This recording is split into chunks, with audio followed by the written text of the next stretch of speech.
Bonsoir, mon nom est Félix Dagenet. Je suis accompagné de mon collègue et associé Louis-Xavier Gagnon-Lebrun. On représente la compagnie Atomic 3.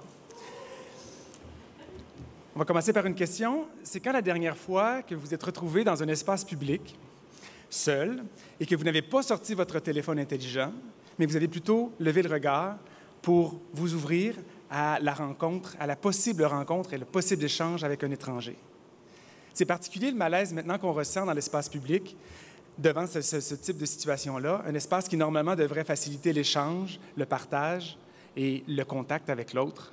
Mais on dirait qu'aujourd'hui, l'espace public est devenu de plus en plus un espace individuel où nos échanges et nos rencontres se font de plus en plus de façon virtuelle. Et c'est pour ça qu'on a fondé Atomic 3.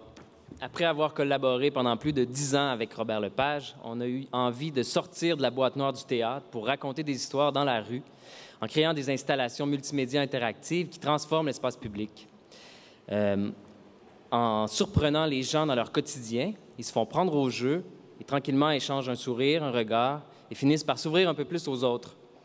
Et c'est de cette façon-là que depuis 2 ans, Atomic 3 a créé Éclat de verre pour colorer la place Émilie-Gamelin ici à Montréal, puis Iceberg, une installation interactive musicale qui a occupé la place des festivals ici aussi à Montréal, qui, elle, a fait son chemin jusqu'à Bruxelles, à la place de la Monnaie l'hiver dernier, où plus de 350 000 visiteurs ont pu jouer ensemble et créer une véritable symphonie polaire.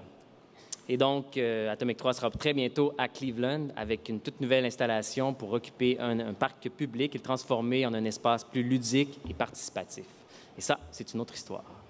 Merci.